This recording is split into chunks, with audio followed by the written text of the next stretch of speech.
Check, check. Checking out the mic. The mic is good. Check what I'm showing on the screen is good. We do some big visual checks right here.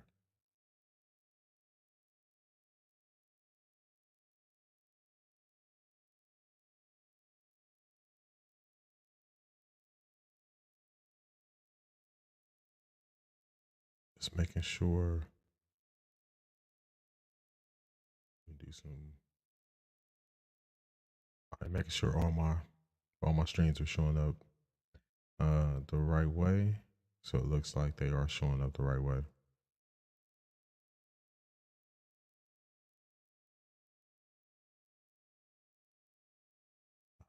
Primary chat that I'm in is going to be, for now, it looks like it's going to be the TikTok chat. That's the one I see that's visible. I'm trying out some new ways to stream. So let me do something else.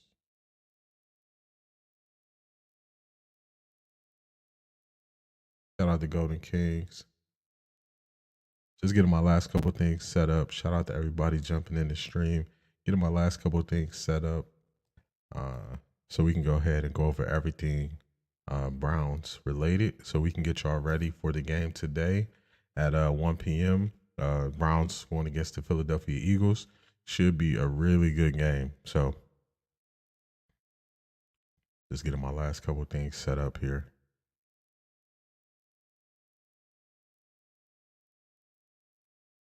There, good there. Shout out to Chubbs. Let me know, are y'all Browns fans? Are y'all Eagles fans? Who are y'all rooting for today? All right, so right here on the screen right now, Off the Record Gaming, you see that is my X account. I post on there throughout the game, giving my live feedback, just expressing what I see happening as it's happening throughout the game. So if there's a big play, if there's a game-changing play, if there's something that I think, is noteworthy that happens in the game, I definitely put it there. So if you can't watch the game, definitely check me out on X. I do post throughout the game. Go see Will, Stony Brook University football, CAA D1 proud.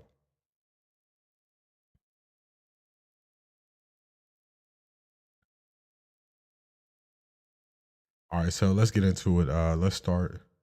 So on X, I like to follow Mary Kay. Mary Kay is really good with giving us the updates on who will be in the game, who will be out the game. So just gonna jump over to her X real quick. She recently posted it. I think it was here. Yes, right here. All right, so we got Jack Conklin back at right tackle. I think that's gonna be really good. DeJuan Jones, I've been calling him Thanos. That was his nickname that he got last year when he was playing a lot better. He hasn't been living up to the hype this year. To me, he looks a little bit too heavy, just by the way his pads sit on his shoulders. So, I'm glad to see what Conklin can do. Seeing if it can bring some stability to the line. Also, the rookie right guard, won't be starting. Is his name Whitepler? I can't think of how to pronounce his last name.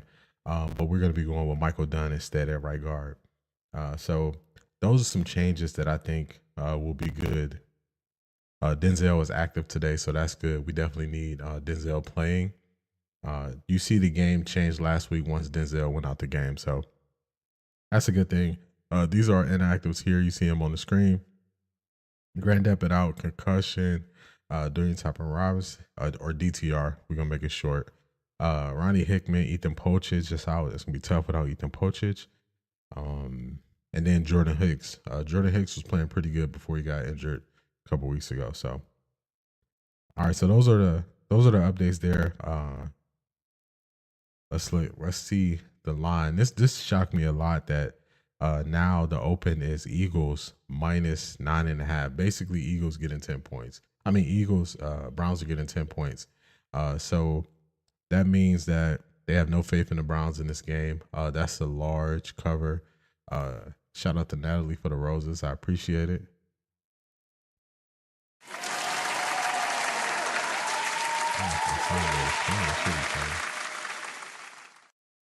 I can see that it's playing, but I can't hear it in my ear. So hopefully it's playing.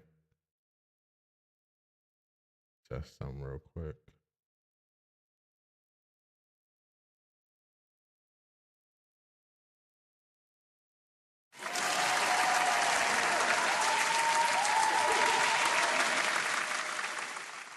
All right, there we go. My soundboard is right. I had to check something real quick.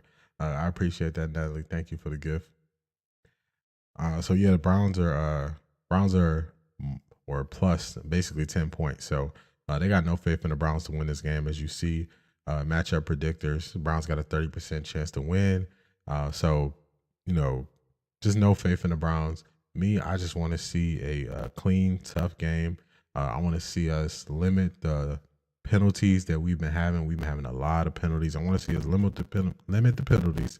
I want to see us make things easy for Deshaun.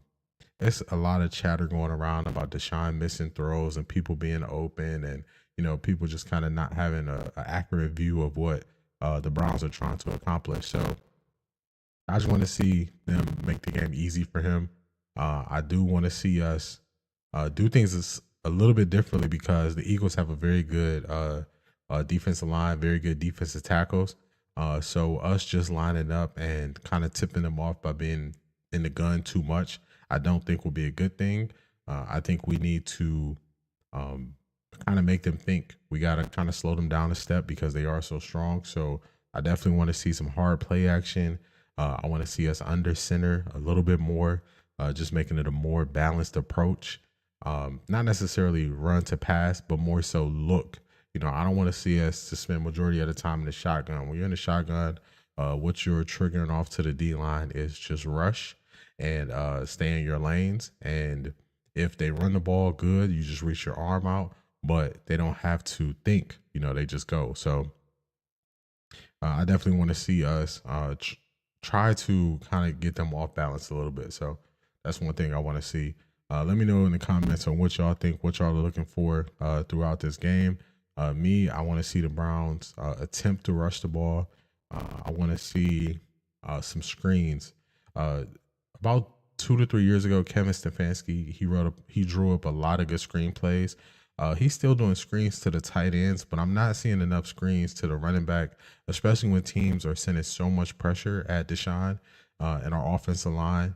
I definitely want to see them counter with the screen game because Kevin Stefanski is pretty creative with the screen game. I remember, I don't know if it was last year or the year before last, Kevin Stefanski, we did a whole drive and every play was a screenplay, and every play was built off of the last play. We ended up going and scoring for a touchdown. It might have been last year. We had so many quarterbacks last year that it's hard to kind of put it through which season it was, but I believe it was last year. So that's some of the things that I definitely want to see.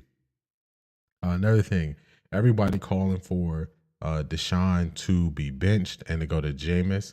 I don't think people understand that you are a backup for a reason. Nobody was paying Jameis to be a starter. Nobody was looking at Jameis to be a starter. So Jameis is not going to be the one that just comes in and unlocks this offense. I know that people want to look at Joe Flacco from last year and they remember the good, but one thing they don't remember about Joe Flacco last year is the turnovers.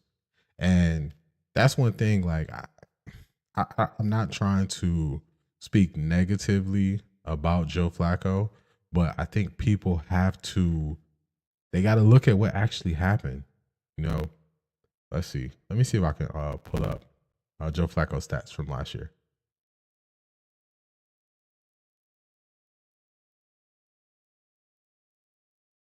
I should have did this already.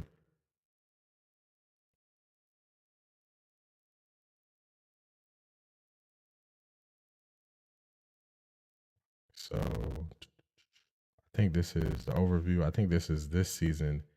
We're gonna need the 2023 season. Okay, that's what it is.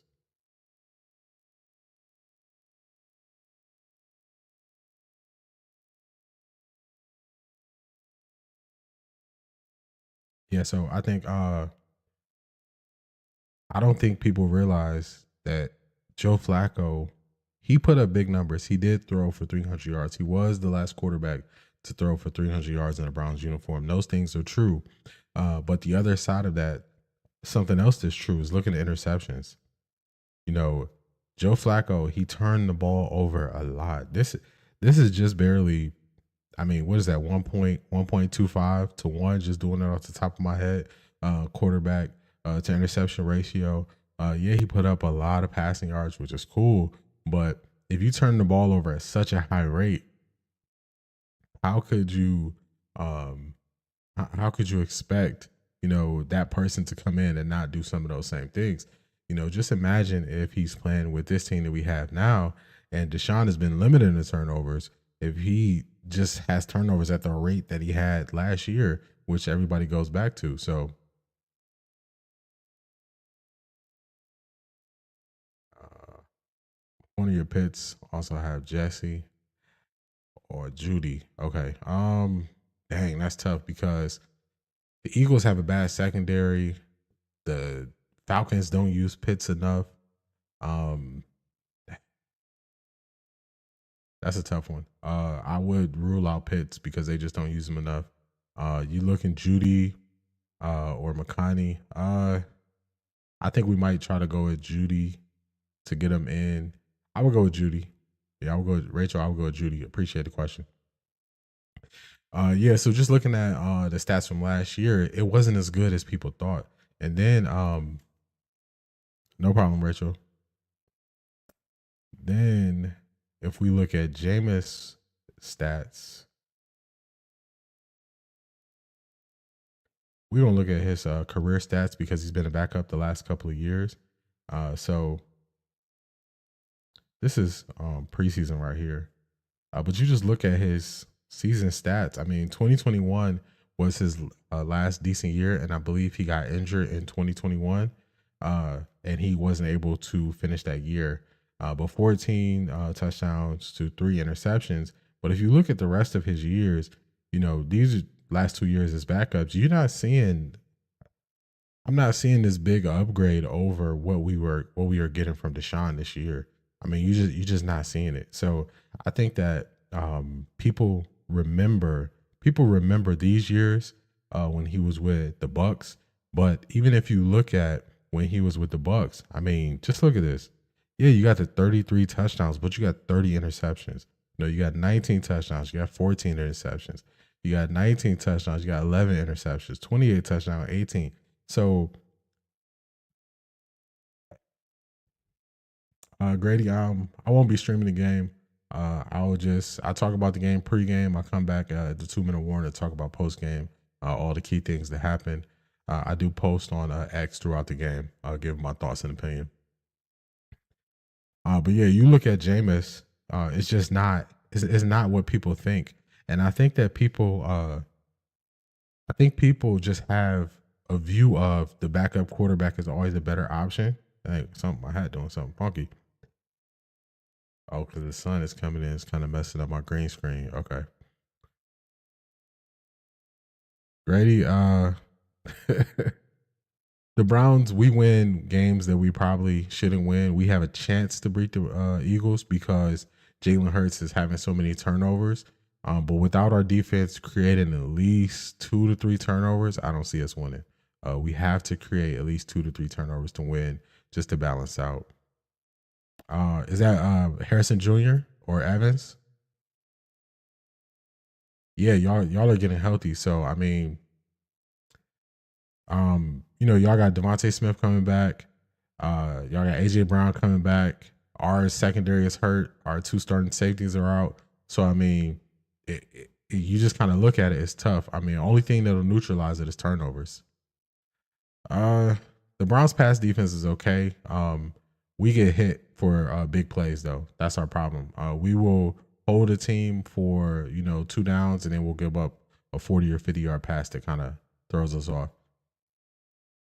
Uh, RPM. If that is Harrison or Evans, if that's Marvin Harrison Jr., I would have to look and see who the Cardinals got today. Uh, I could check that out for you real quick though.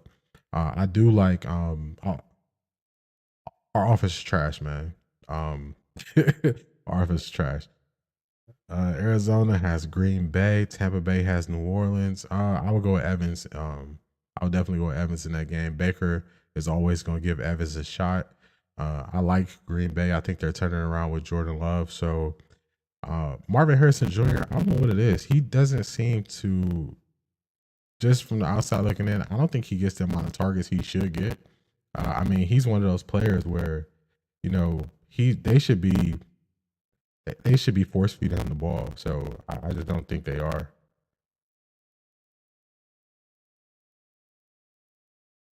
So he's catching 2-1,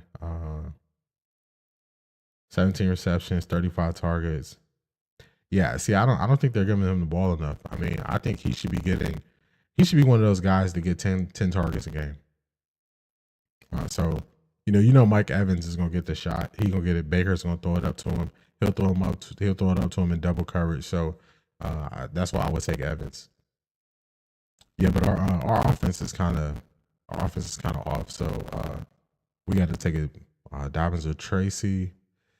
Who do the Chargers have? Ooh, they got Denver. It depends. It's let me check and see if Herbert is playing. If Herbert is playing, then I would go with Dobbins. I like the way they're feeding the ball to their running backs. Harbaugh really changed them from being like a throwing the ball 50 times a game to a more balanced, almost a 50-50 run and pass. So I would definitely go with J.K. Dobbins.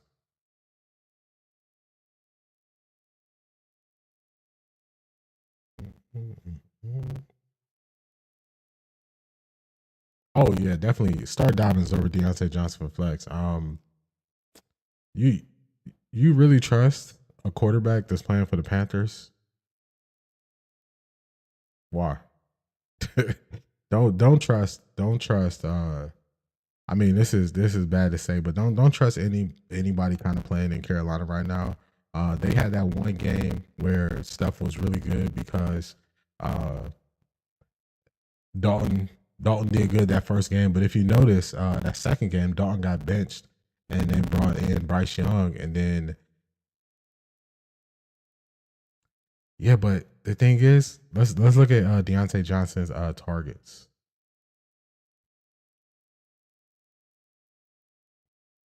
Because if they're not gonna give him a bunch of opportunities, then I mean, it's kind of a no brainer to go to running back. I thought they play at 1 o'clock today.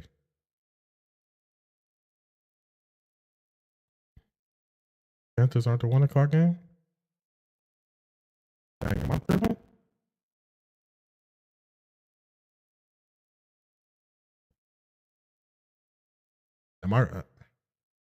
Am I going crazy? I thought dang,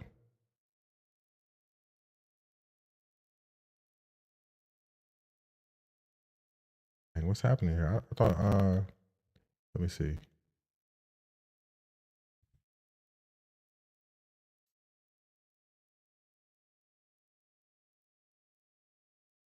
All right, okay, they got the Falcons. Okay, yeah, they were 1 o'clock. They're 4 o'clock. D1 gamer, shout out to you. Definitely Cleveland all the way for sure. Uh, that's how I feel in my heart, but my head tells me something different sometimes. Um, yeah, let's get his targets. All right, so they're 425. Yeah, I don't know why I thought they were 1 o'clock game. Okay, here we go. Mm-mm.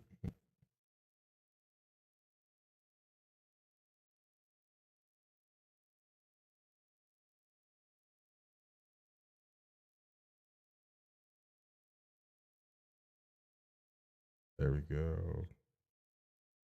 So he got 45 targets through 5 games. That's about 9 a game. That's not, actually, that's a little bit better than I thought. That's a little bit better than going against Atlanta's defense. I like Atlanta's secondary, though. Let's check out the J.K. Dobbins. Let's see.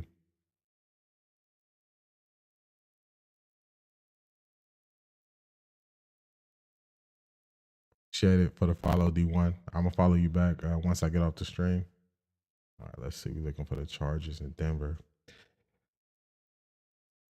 Dang, okay. I see what you're saying. Yeah, because Denver, I do like Denver's defense. I will say that. I like Denver's defense. Um, let's see. Yeah, I like Denver's defense. I would still go J.K. Dobbins though. Yeah, I would still go J.K. Dobbins. Yeah, that definitely would be my pick. All right, and to wrap it up, say my last couple points on it. Man, this is crazy. The sun is coming in, and my green screen is off. That's cool though. To wrap it up with the Browns, I just want to see a clean game, less penalties. That's what I'm looking for with the Browns. Oh, definitely, Rudy. I appreciate it. Yeah, 30 minutes before kickoff, I definitely get on here. I also do 2-minute warning, so I follow up and see how things went after the game, and also follow me on X. I'm posting live throughout the game, so yeah, to wrap it up with the Browns, I want to see a clean game. I want to see us go back to the basics. I want to see the old Kevin Stefanski playbook where Kevin Stefanski is managing the game really well. I don't want to see this 5 wide stuff on every second down. We got to get yards on first down. First down has been horrendous for the Browns. We're averaging, I want to say, around 3 yards on first down. That's not the way to go. That's not the recipe for winning. First down, I want to see us get 4+ yards. We get 4 yards on first down, then you got 2nd and 6. So many times when you just review the game and you see how it went for the Browns, you see that the Browns, we are going into too many 3rd and longs. And when you have a shaky offensive line, you have a quarterback who has kind of been up and down with how settled he is in the pocket. That's a bad recipe going into 3rd and 9, 3rd and 8, 3rd and 10. So I don't want to. I don't want to see us not be productive on first down. First down was, I'm telling you, if you don't remember anything else, I tell you going into this game, first down will tell you how we're going to do on that drive. So if we start out on the first down and we get a penalty like we've been getting, false starts, illegal formations, which we kind of got those down, but early in the game we were having a lot of those. If you see that early in the game, then it's going to be bad for us. It's going to be bad for that drive. So that's what I'm looking at. I'm looking at first down. I'm looking at our offense taking advantage of first down. I'm also really looking at that first drive. Up until last week, we scored on every first drive. So the first drive of the game, us on offense, is going to kind of let us know how Stefanski's going to call the game, and it's going to give us an idea of how the game is going to go. So those are the keys. That's what I'm looking for. I'm not the person that thinks that Deshaun Watson has to throw for 300 yards for it to be a good game. I want to see him make the throws in the moments that it calls for him to make the throws. So I want to see what Deshaun does with this decision making on third down. I want to see how he deals with the pressure, not in the first half, because he's not as antsy in the first half. I want to see in the second half if he's antsy, if he's just running, escaping from the pocket, because that is what will tell you kind of how the game is going. So those are the keys for the game that I'll be looking at on defense. Saquon Barkley, he's definitely taken Christian McCaffrey's spot. I would say this year is that top back. Shout out to Smoking Arrow for the follow. I'll definitely follow you after the stream. So I'm worried about Saquon Barkley. That's what I'm worried about. I'm worried about him, catching screens, short passes out the backfield. The only athlete that we have that can kind of stay with him at linebacker is JOK. And I think that's just putting too much pressure on JOK to try to kind of be the primary defender on Saquon, and at times spy Jalen Hurts, who can take off and use his legs. I'm worried about, that's what I'm worried about. I'm worried about Saquon. Hopefully Emerson has a bounce back game. Emerson and Newsom, uh, it's not that they're just having terrible years. They are getting attacked as soon as Denzel is not on the field, and they're getting gashed for big plays. So that's the problem. The problem is it's not like, somebody is getting, 10 catches against Emerson or 10 catches against Newsom. It's that our defense is doing a good job of holding them, and then they get a 45-yard reception against Emerson. It's like they get a touchdown. Well, not it was, I said that the reverse. They'll get a 45-yard reception against Newsom. They'll get a touchdown against Emerson. That's what happened last week. If you look at the Commanders, as soon as Denzel Ward went out the game, their passing game opened up a lot more. So I'm looking for those guys to play better. Emerson is not getting burnt. I'm sorry. Newsom is not getting burnt. Newsom is just slightly off from making the play on these big plays because he had the speed to stay with the receivers. Emerson, I don't know what happened. He looks a step slower. I'm hesitant to say that a cornerback is a step slower. I think he's thinking too much because I think that is one of the things. Let me rant for a second, y'all. One of the things that we did this offseason was we went through too many changes. So we lost our offensive line coach, which I respect them for letting him get out of his contract to go coach with his son. We lost our offensive coordinator, Scott Van Pelt. He went to New England Patriots. We brought in a new offensive coordinator in Ken Dorsey. We also changed our running backs coach. So to me, on offense, besides the fact that a lot of our key guys were injured going into the offseason, they were coming back off surgery, we look like a team that is thinking the game. And just watch, pay attention to this throughout the game today. Just look at all the guys. You'll see them kind of thinking. You'll see it on their face. And I think that's the issue. They're not just naturally just attacking or naturally just, running their routes or, naturally just, look at DeJuan. DeJuan gets confused on twist plays when you just got when the offensive line has to pass off the inside guy to the outside guy. He gets confused once they line up an extra rusher to his side of the field and he ends up blocking nobody. That's all thinking. That's not he doesn't have the talent. We know DeJuan Jones has the talent because look at the games he had last year against somebody like, say, TJ Watt. So the problem is they're thinking too much. And we did too many. We had wholesale changes on the offense, and our entire offense looks like we just made it through the preseason, and now we look like we're kind of going into game one. Because if you notice, the first 2 weeks, or actually all season, we're top 3 worst in penalties, per game. So, that shows me that we're thinking too much. We're trying to, kind of think our way through the game, feel our way through the game. And that just tells me that they don't have a full grasp of what they're called to do. Because when you have a full grasp of what you're called to do, you will play faster, you'll play more aggressive, you'll play more based on instincts. Just to give you a comparison on the Browns, look at the difference between JOK in his first 2 years and how JOK is playing now. JOK was thinking the game a lot in his first couple years, and you're like, man, this guy, he's moving slow. He's just not playing how he should be playing. But if you look at JOK now, JOK, he last year and this year, he is one of the top linebackers. And it's just clear. It's just there. It's very clear that he's one of the top linebackers. So that's just something to look at. Just kind of think about what I'm saying and kind of look at it during the game, and then just let me know next time you're on my stream if you agree that our team looks like they're thinking through the game. They look like they are trying to figure out. They look like they're trying to get a grasp. People only highlight this when it comes to Deshaun Watson, and they'll say, "Oh man, he's not processing at the right speed." But it's not just him. It's a lot of guys who are thinking the game slowly. And just look at last week. There was a play.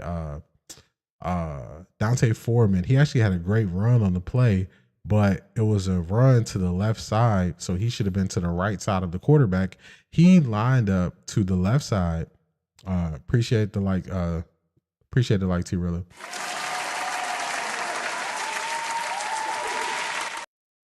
it was a run. Dante Foreman lined up to the wrong side, and Deshaun had to move him to the right side where he's supposed to be lined up. Look at when the running backs don't know where to be lined up. That's been happening a lot. That tells me that they're still trying to get a hold of and grasp what they're trying to do. So just kind of think about those things. It's like that with Deshaun too. It's times where Deshaun just won't trust the guy is wide open and just let it go. He will kind of just, that tells me they're thinking the game. The whole team is thinking the game just a little bit too much. So this week, I want to see them go based off instincts. I want to see them think the game less. This is like 1/3 of the season is going to be down once we finish this game today. So at that point, you want to see your team executing, and execution is the biggest issue that we've had all year. It's the boring thing that Stefanski talks about. It's the boring thing that Deshaun talks about. It's the boring thing that Dorsey talks about. They just say, "Oh, we got to play better and execute." It's boring. It's not what you want to hear. You want to hear them call out somebody.